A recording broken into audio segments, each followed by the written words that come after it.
에베소서 바울 4차 전도 여정에 관해서 같이 이 시간 나눠보고자 합니다. 에베소서를 보시면 그리스도의 몸된 교회의 책임이라는 게 바로 주제입니다.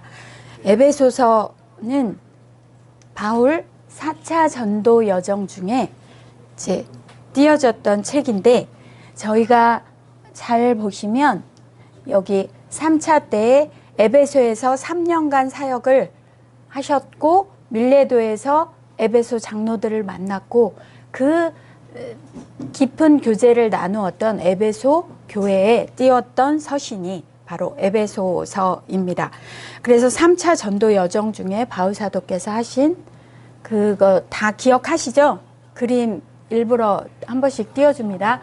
그리고 4차 전도 여정 중에 예루살렘에서 시작하여서 자 보시면 유라굴라 광풍까지 로마까지 와서 여기까지가 4차 전도 여정인데 60년 2월이라고 되어 있습니다. 그럼 로마까지 온 때가 60년 2월이고 이때 로마에서 가택연금으로 2년간 계시게 됩니다. 자 보시면 헬라어로 이름이 프로스 에페시우스, 그래서 에베소인들에게, 라틴어로는 복자 바울 사도가 에베소 교인들에게 보내는 그런 편지입니다. 그런데 잘 보시면 에베소인들에게 이거는 사본 중에 에베소 교회에 대한 명칭이 나오는 사본이 있고 나오지 않는 사본이 있는 것은 저희가 기본적으로 알고 넘어가야 합니다. 기록자를 보시겠습니다. 바울 사도입니다. 본서 자체에서 증거하고 있습니다. 그리고 고대 역본들도 바울의 저작으로 그렇게 다 인정하고 있었습니다. 그리고 에베소서는 골로새서와의 유사 구절들이 많습니다. 그래서 쌍둥이 서신이라고 그렇게 불려지기도 합니다. 그런데 에베소서와 골로새서는 쌍둥이 서신이 절대 아닙니다. 유사 구절이 많다고 해서 쌍둥이 서신이 아니라 에베소 교회에 알맞은 가장 강조되어져야 될 부분을 바울 사도께서는 편지로 쓰셨고, 그리고 골로새 교회에게 가장 알맞은 내용을 편지로 써 주셨습니다. 그래서 에베소 교회에서는 일신교 사상 아데미 여신을 섬기는 곳이었기 때문에 이 에베소 교회는 예수 그리스도를 머리로 하고 교회된 몸된 지체 연합에 대해서, 그래서 교회에 대한 강조점이 있고, 골로새서에서의 강조점은 바로 머리 대신 그리스도에 대한 강조점이 있습니다. 왜냐하면 골로새 지역 자체가 이제 여러 다신교를 섬기고 우상숭배가 많이 창궐한 곳이었기 때문입니다. 그래서 강조점이 다를 뿐이지 어떻게 저희가 교회론이다 아니면 또 기독론이다 그런 신학으로 판단할 건 아닙니다. 그래서 에베소 교회에 이렇게 에베소에 있는 성도들에게 그리스도 예수의 사도된 바울께서 쓰신 서신이라고 본서에 나와 있는 그대로 저희는 바울 사도로 보고 있습니다. 죄송합니다. 에베소서 골로새서의 연관성으로 비슷한 내용들이 있는 것은 살펴보시면 됩니다. 그리고 에베소를 포함한 소아시아 지역 교회 전체들에게 회람할 수 있도록 보낸 서신입니다. 그래서 에베소 교회뿐만이 아니라 교회들에서 꼭 알아야 될 부분이 나온 게 바로 에베소서입니다. 그래서 수신자는 에베소 교회이지만 이방인 그리스도인뿐만이 아니라 일반적으로 교회라면 어떤 문제들을 해결해야 할지 성도들의 보편적인 문제 해결 방법을 언급해 주는 게 에베소서입니다. 그리고 에베소서가 에베소에 보낸 편지가 아니라는 견해들이 있습니다. 그러나 이 회람 서신으로 보고 에베소에만 특정 교회에 보내진 게 아니라는 그 의견은 수신자들에 대한 칭찬을 보면 에베소 교인들에게 칭찬을 하고 있고, 두기고라는 분을 통하여서 편지가 보내졌고, 그리고 바울의 형편, 바울 사도의 형편을 알려주는 것들을 보면 확실히 에베소 교인들과의 그 사랑의 관계 속에서 띄워진 편지라는 것을 알 수 있습니다. 그리고 에베소서를 라오디게아 교회 편지 보낸 거라고 해서 라오디게아서라고 그렇게 나오는 의견들도 있지만, 그것 또한 이 특별한 의견은 아니었고 설교문이었다는 설도 있을 뿐이라는 것만 아시면 되겠습니다. 에베소 지역에 관해서 보시겠습니다. 로마 제국에 속한 소아시아의 서해안에 위치한 아주 큰 항구였습니다. 그래서 항구 도시였기 때문에 오히려 음란한 문화나 그리고 퇴폐 문화나 그리고 사치 문화나 그리고 종교적으로나 정치적으로나 상업적으로나 중심적으로 아시아의 관문이 되어지는 곳이 바로 에베소였습니다. 그리고 바울 당시 에베소에는 아데미를 보기 위해서 관광객들이 많이 몰려왔기 때문에 장사로 생계를 유지해가는 주민들이 많이 있었습니다. 에베소 관청이 있는 곳이고 미네가 열리던 곳이고 병원이 있던 자리고 야외 극장입니다. 이 야외 극장은 25,000명이 들어갈 수 있을 정도로 큰 크기였습니다. 그리고 셀수스 도서관이 있었는데 여기는 세계의 3번째 큰 도서관입니다. 그래서 그렇게 여러모로 발달한 도시가 바로 에베소였습니다. 아데미를 섬겼고 바울 당시 사람들은 에베소라는 도시를 제우스 신과 그의 딸 아데미, 헬라 이름으로는 아데미지만 로마식 이름으로는 다이애나였습니다. 그래서 그들로부터 내려왔기 때문에 일신교 사상으로 이렇게 다 전체적으로 전 도시가 아데미를 섬겼던, 그래서 신전 위주로 종교 중심의 도시였음을 알 수 있습니다. 아데미 여신은 이렇게 다상과 풍요에 관한 그것을 숭배하는 부와 풍요를 숭배하는 아데미 여신이라고 보시면 됩니다. 그리고 이 신전에는 동물 모양의 그런 우상들이 많이 이렇게 있었습니다. 그거는 하늘에서 내려온 신이라는 그런 이상한 종교들을 가지고 있었다고 보시면 됩니다. 이거는 간단히 배경만 설명을 드렸고요. 그리고 에베소 교회가 중요한 것은 아까 바울 사도께서 3년 동안 사역하셨던 곳이었고, 그리고 이 에베소 지역이 나중에 예루살렘 교회 다음으로 이 기독교의 중심이 되어지는 교회가 바로 에베소였습니다. 그래서 나중에는 요한 사도까지도 여기에서 사역하시고 요한 사도의 무덤까지도 있는 교회가 있다고 보시면 됩니다. 그래서 아데미 여신을 이 모형을 만들어서 은을 녹여서 은 장색들이 가공하는 세공인들이 부유하게 살고 있는 것이었습니다. 그리고 은행 역할을 하고, 그리고 여기에도 수많은 이 바울이 남다른 애착을 갖고 있었기에 3년 동안이나 복음을 전하시면서 기독교가 에베소에서는 엄청 많이 퍼졌던 걸 아셔야 됩니다. 그래서 기독교가 확장되면서 오히려 이 아데미를 섬기는 그곳에서 하나님의 복음으로 말미암아 그 은 장색들, 그리고 많은 우상 숭배하는 사람들이 하나님께 돌이켰기 때문에 결국에는 이들이 폭동도 일으키고 바울 사도를 핍박해서 바울 사도가 쫓겨나듯 도망쳐 나올 수밖에 없었던 곳이 에베소 지역이었습니다. 그렇지만 바울의 전도 활동에 가장 활발한, 그래서 선교의 전초 기지라고 할 수 있을 만큼 에베소 지역은 중요한 곳이었습니다. 그래서 적지 않은 소동이 있었던 곳이 나왔습니다. 기록 연대를 보시겠습니다. AD 60년부터 61년경입니다. 바울 사도께서는 가택연금으로 2년간 갇혀 계셨는데 60년부터 62년 동안 갇혀 계셨습니다. 그래서 이 4차 전도 여정 중에 4권의 책을 쓰셨는데 가장 먼저 쓰셨던 거를 에베소서라고 봅니다. 그래서 60년, 61년에 에베소서, 골로새서, 빌레몬서 3권을 썼고, 그리고 그 후에 빌립보서는 따로 61년에서 62년경에 쓰시게 됩니다. 자, 보시면 기록 목적을 보시겠습니다. 성도들이 성령을 통해서 하나님께서 부르신 소망이 무엇인지 깨닫게 하기 위함입니다. 다른 이방 도시들은 만신전을 통해서 다양한 신들을 섬겼었습니다.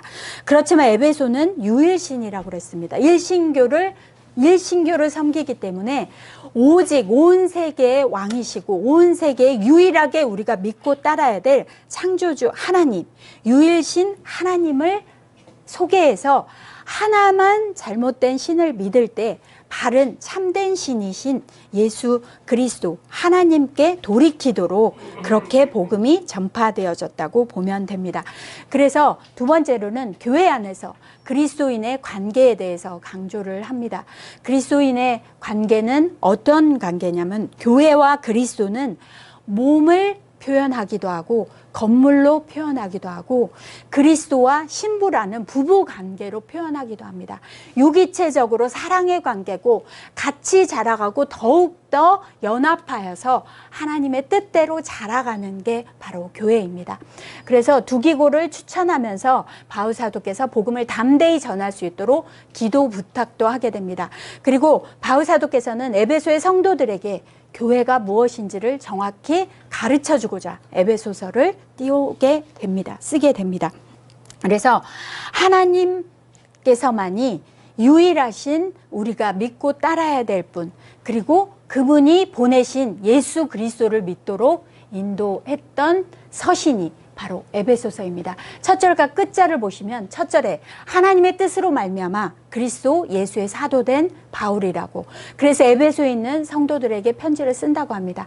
다른 교회들에게도, 온 세계에 있는 교회들, 예수 그리스도 안에 있는 신실한 자들도 에베소서에 띄웠던 그 말씀이 너무도 중요한 말씀이기 때문에 신적인 기원, 하나님으로부터 기원된 사도임을 밝히면서 이렇게 첫 절로 시작되어집니다.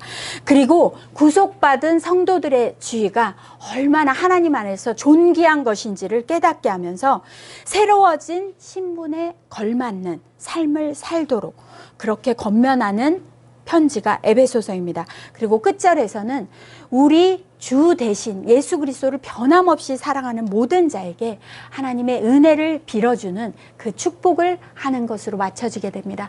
전체 보기를 보시면 두 기둥으로 나눠집니다. 첫 번째 기둥은 그리스도의 몸된 교회에 대해서 교리적인 부분을 3장까지 나눠주게 됩니다. 그리고 두 번째로는 그리스도인의 생활, 삶의 적용의 부분이 4장부터 6장까지 나오게 됩니다. 그래서 사도 바울 선생님의 보통 서신에서는 앞부분에는 교리적인 원리적인 부분이 나오고 뒷부분에는 삶의 적용 부분이 나옵니다. 그래서 로마서에서도 11장까지는 교리를 설명해주고, 그리고 믿음으로 의롭게 되는 그 하나님께서 베푸신 은혜에 대해서 다 설명을 해준 후에 12장부터 삶의 적용 부분이 나왔듯이 4장 1절부터 그리스도인의 생활에 대해서 나와지게 됩니다. 그래서 그리스도인의 하나됨으로 몸된 교회를 이루어서 교회가 어떤 삶을 살아야 될지, 그래서 주제는 한마디로 그리스도의 몸된 교회의 책임입니다. 그래서 삶의 적용 부분에서 몸된 교회로서 우리가 어떤 책임적인 삶을 살아야 될지에 관한 설명을 해주는 게 에베소서입니다. 그래서 처음에는 하나님께서 베푸신 그 구원의 은혜가 너무 커서 찬양을 하고, 그리고 감사하면서 기뻐하면서 기도해주고, 그리고 그리스도인의 그 대단한 지위를 설명해주면서 교회를 위해서 다시 기도해줍니다. 교회가 세워지기 위하여서는 하나님의 복음, 진리의 복음이 확실히 원리가 선포되어지고, 그리고 하나님의 성령께서 그 교회 공동체 안에서 역사하시도록 기도해 주는 게 반드시 필요합니다. 그 후에 삶적으로 하나 되어서 그리스도의 몸을 세우라고 하고, 새 사람을 입으라고 하고, 피차 복종하라고 하면서 마지막으로 하나님의 전신갑주를 입어서 온 성도들이, 온 교회들이 하나된 교회가 연합하여서 하나님이 이 세상 가운데 남겨두신 책임 있는 영적 전투에서 승리할 수 있도록 그렇게 마무리되어지는 책이 에베소서입니다. 구원에 대한 찬양이 가장 먼저 나옵니다. 하나님의 구속과 은혜에 대한 찬송이 1장 3절부터 10절까지 마침표도 없이 엄청난 긴 문장으로 쓰여집니다. 가장 먼저 나오는 것은 성부 하나님 아버지의 택하심에 관해서 나옵니다. 하나님 아버지께서 우리를 택하신 그 은혜가 얼마나 큰지 가장 먼저 설명합니다.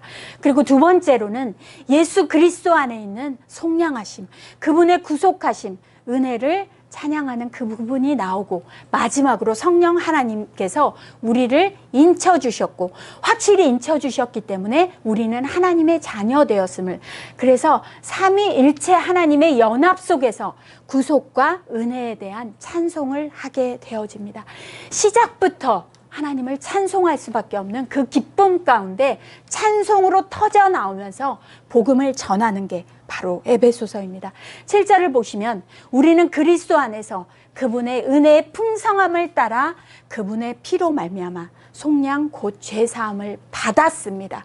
그래서 예수 그리스도 안에서 그분의 은혜의 풍성함을 따라 우리는 속량받고 죄사함을 받았기 때문에 그 은혜 속에서 그리스도 안에 때가 찬 경륜, 하나님의 그 엄청난 계획 속에 우리를 위해 예정하심이 있다고 합니다. 그러면 우리는 예정하심이라는 것은, 보통 사람들이 예정하면 하나님께서 이 사람은 믿도록 미리 택하셨고 누구는 택하지 않았고 유기시키셨고, 그런 하나님께서 선택적으로 누군가에게 누구는 사랑하고 누구는 버리고 그렇게 표현하는데 그게 아닙니다.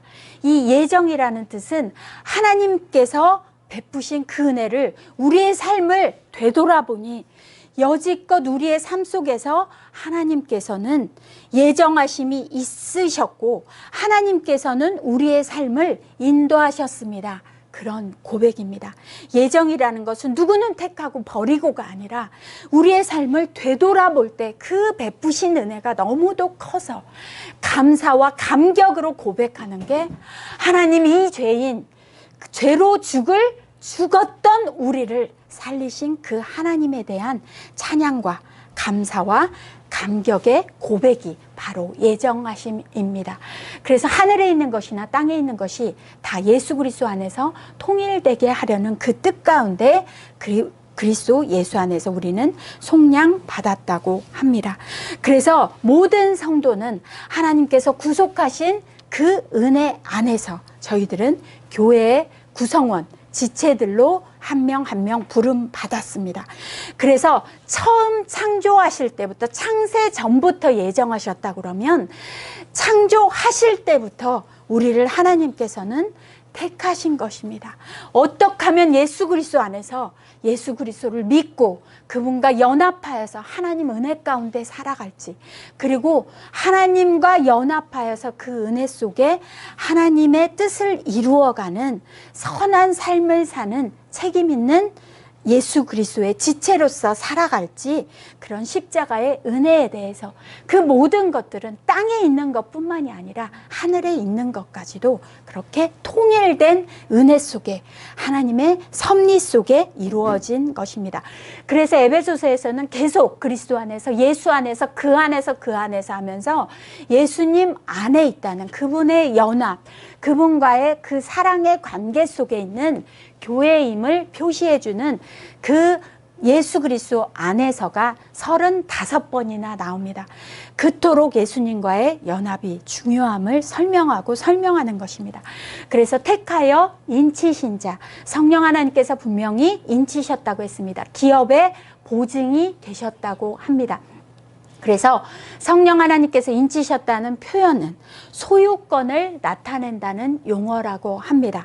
그리고 마치 우리가 집에 새 들어갈 때 보증금을 미리 내듯이 그런 은혜를 인치셨기 때문에, 성령께서 보증해 주시기 때문에 하나님의 교회 성도로 부름받은 자는 예수 그리스도와 연합된 관계 속에서 살아가기만 하면 그분께서 인도하시고 끝까지 주님 나라 들어갈 때까지 저희를 인도하실 것입니다.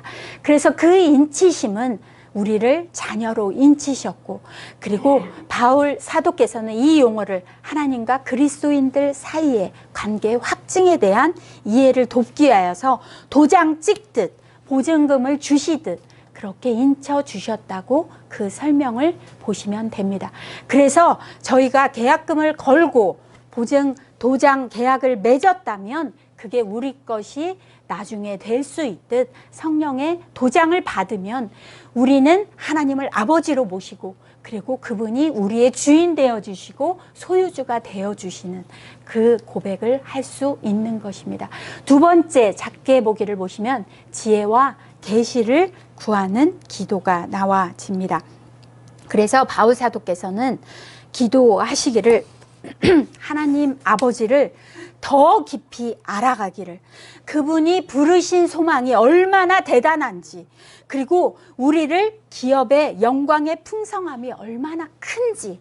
그래서 기업의 영광이라는 것은 우리가 상속받은 하나님 나라의 그 상속으로서 받을 기업이 그 영광이 얼마나 큰지, 그리고 능력의 지극히 크심을 알게 하시기를 기도합니다. 그 모든 것들의 기초는 하나님을 더 깊이 알수록 하나님과 그 친밀한 관계 속에서만 부르심의 소망, 기업의 영광의 풍성함, 능력의 지극히 크심을 알 수 있습니다. 그 기도로 인하여서 그 모든 것들은, 그 능력은 그리스도 안에서 역사하셨고, 그리고 그리스도 안에 들어와 있는 성도들 안에서도 계속적으로 역사하게 됩니다. 그 듀나미스, 그래서 다이너마이트와 같은 그 능력으로 하나님께서는 그리스도 안에서 그 부활의 능력으로 저희들의 삶을 이끌어 가십니다. 우리가 예수 그리스도와 연합되어 있다면, 예수 그리스도는 21절에 보시면 만물을 예수 그리스도의 발 아래에 복종하게 하시고 그분을 만물 위에 교회의 머리로 삼으셨다고 합니다. 그래서 예수 그리스도는 만물 위에 교회의 가장 위대한, 교회의 우두머리시고 그리고 교회를 이끌어 가시는 분이십니다. 그러면 우리는 교회 머리 대신 그분께 연합되어져서 그분의 몸된 교회로서, 지체로서 만물을 충만하게 하시는 그 충만함, 그 은혜, 그 능력으로 충만해져서 그리스도인으로서 하나님의 영광이 되어지는 삶을 살 수 있게 되어집니다. 세 번째로 그리스도인의 지위에 대해서 보시겠습니다. 먼저는 개인적인 그리스도인의 지위에 대해서 저희는 알아야 됩니다. 과거에 저희는 허물과 죄로 죽었던 자입니다. 완료형으로 죽었던 자입니다. 그런 자들을 그리스도 안에서 구원을 받게, 현재 그 은혜 가운데 살아갈 수 있는 역사를 이루어 주셨습니다. 그리고 미래에는 하나님의 은혜의 풍성함을 나타내시는 그 은혜로, 그리고 구원받은 그 은혜를 이 현재의 삶 가운데 누릴 수 있도록 풍성하신 하나님의 사랑은 과거, 현재, 미래 개인적인 그리스도인의 삶 속에서 역사하십니다. 그리고 공동체적으로도 그리스도인의 지위는 십자가로 화목해 된 교회요, 그리고 이방인조차도 유대인조차도 다 연합하여서 새 사람이 되어지는, 하나로 연합되어진 그리스도의 몸된 교회입니다. 그래서 바울의 그 소명과 사역은 개인적으로 공동체적으로 그리스도인의 지위에 대해서 설명하게 됩니다. 저희가 웬만하면 다 암송하고 있는, 너희는 그 은혜에 의하여 믿음으로 말미암아 구원을 받았다고 합니다. 우리가 구원받은 것은 우리의 어떤 선한 행위로도 될 수 있는 것이 아니었습니다. 오직 하나님께서 선물로 주신 것이었습니다. 그래서 어느 누구도 자랑할 수 없습니다. 그리고 하나님께서는 우리를 새롭게 새 창조를 하셔서 그리스도 예수 안에서 선한 일을 할 수 있는, 이제 하나님의 뜻대로 선한 일을 할 수 있는 새 창조의 은혜로 지으심 받은 예수 그리스도의 지체로서 우리를 변화시켜 주셨습니다. 전혀 새로운 존재로 저희를 변화시켜 주셨습니다. 그 새 창조적인 작품으로, 포이에마로 우리를 삼아 주셨으니 그분 가운데서 행하게 하시려고 선한 일을 행할 수 있는, 예수 그리스도 안에서 선한 일을 행할 수 있는 그런 자로 우리를 불러주셨습니다. 공동체적인 그리스도인의 지위에 대해서 십자가로 화목해 된 교회에 대해서 보시겠습니다. 십자가로 이 둘을 한 몸으로 하나님과 화목하게 하셨다고 합니다. 교회 공동체는 이방인과 유대인이 나뉠 게 아니었습니다. 이방인이나 유대인이나 믿음의 사람들은 예수 그리스도를 주로 고백하는 자들은 다 그분의 지체로 부름받았습니다. 몸을 반으로 나누어서 이쪽 오른쪽 몸은 유대인, 왼쪽 몸은 이방인, 그게 아니라 한 몸으로 하나 되어서 지체가 되어서 하나님과 원수되었던 그 관계를 화목하게 해주신, 십자가로 소멸하셔서 그 막힌 담을 다 헐어버려 주신 평안의 복음, 화평의 복음, 화목의 복음으로 예수 그리스도는 저희에게 다가와 주셨습니다. 그래서 한 성령 안에서 아버지께 유대인이나 이방인이나 같이 나아갈 수 있게 해주셨습니다. 그래서 예수 그리스도 안에서 건물마다 서로 연결하여 주 안에서 성전이 되어간다고 합니다. 몸으로서 지체로서 유기체적 관계도 되어지고, 그리고 건물이 지어져 가듯 건물이 벽만 있을 수 없고 벽돌 하나하나 그렇게 지어져서 건물이 다 연합하여져서 그렇게 한 건물로 지어져 가듯 우리는 다 연결되어져서 주 안에서, 예수 그리스도 안에서 하나 되어져서 하나님 원하시는 자라감, 연합하여서 성도들과 동일한 시민이 된 그 이방인들 함께 예수 그리스도 안에서 가족이 되어졌던 것입니다. 그래서 이방인은 예전에는 외인이었고 나그네였고 성도들과 전혀 상관이 없었고 약속과도 전혀 상관이 없었던, 하나님과 언약이 무엇인지도 알지 못했던 그 죄된 자리에서 저희들을 하나님의 권속으로 불러주셨습니다. 권속이라는 것은 바로 하나님의 가족으로 불러주신 것입니다. 그리고 건물에 관해서 마지막으로 교회를 위한 기도가 나와집니다.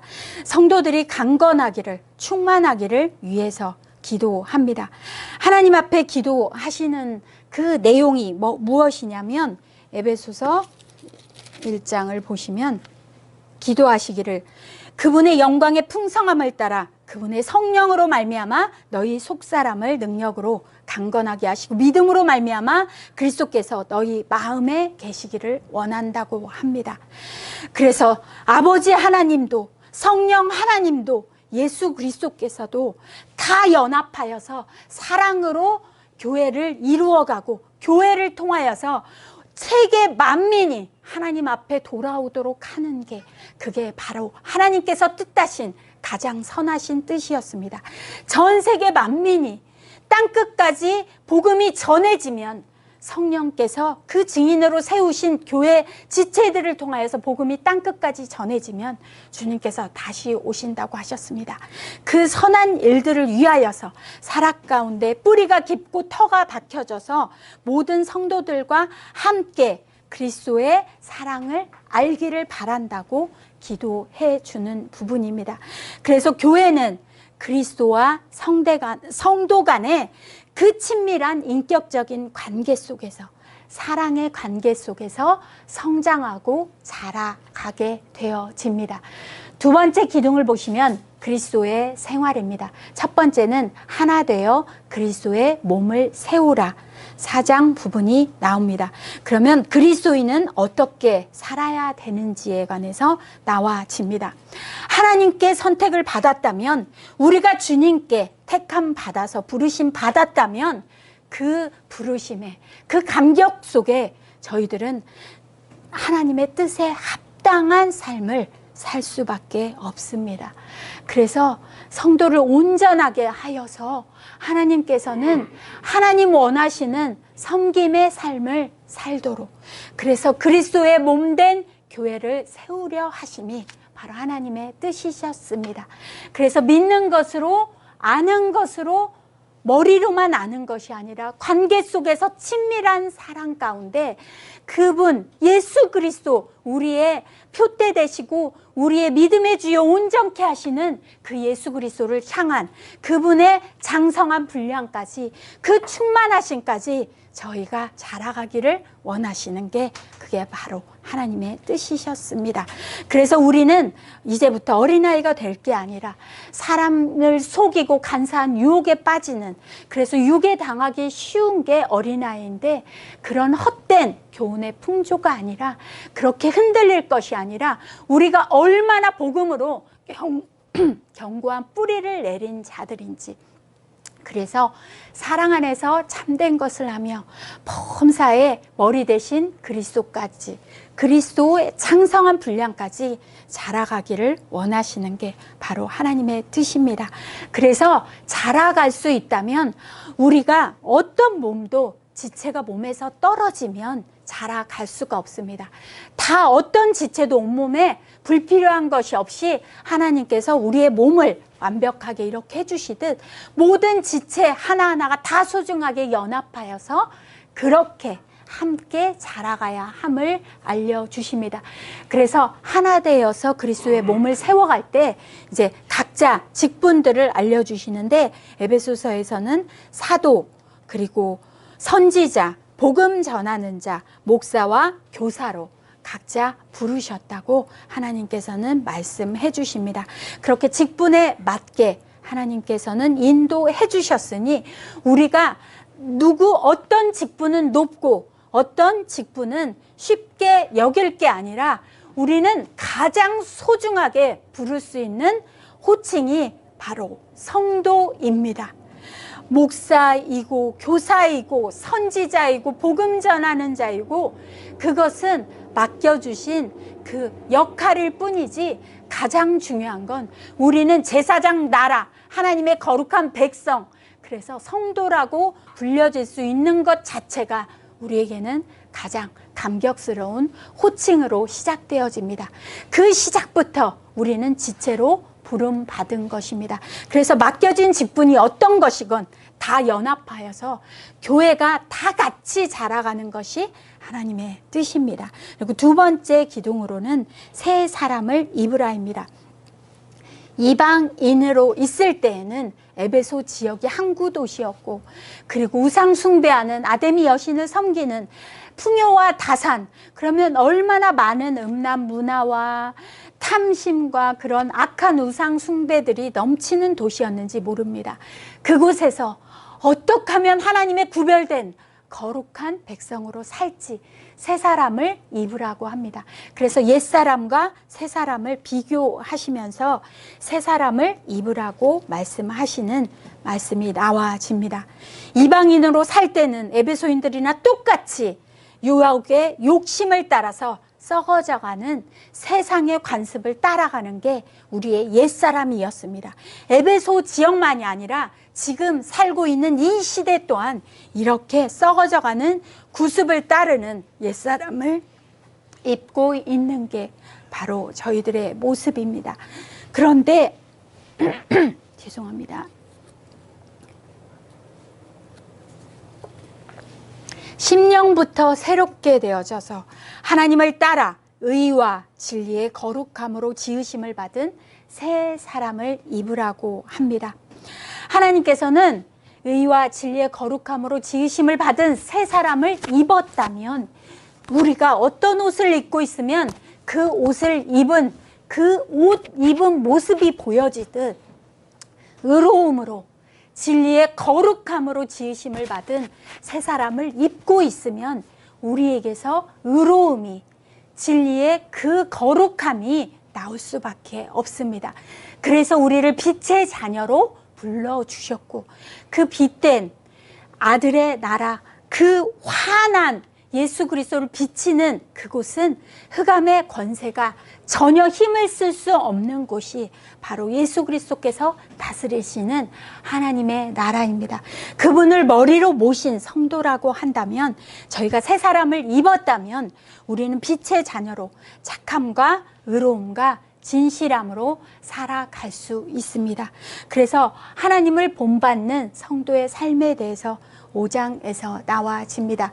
5장에 보시면 우리가 예수 그리스도로 인하여서 이제 사랑을 받는 자녀가 되었다면 우리가 본받아야 할 분은 오직 하나님 아버지이십니다. 그분을 죄인된 버려진 허물과 죄로 죽었던 그 자리에서 소망도 없고 꿈도 없고 희망도 없고 죄와 죽음으로 치닫고 끝날 인생이었는데 생명의 자리로 저희는 옮김 받았습니다. 의로운 자라고 칭함 받았습니다. 그렇다면 하나님 아버지를 본받아서 그분을 닮아가는 모습으로 계속 살아가야 합니다.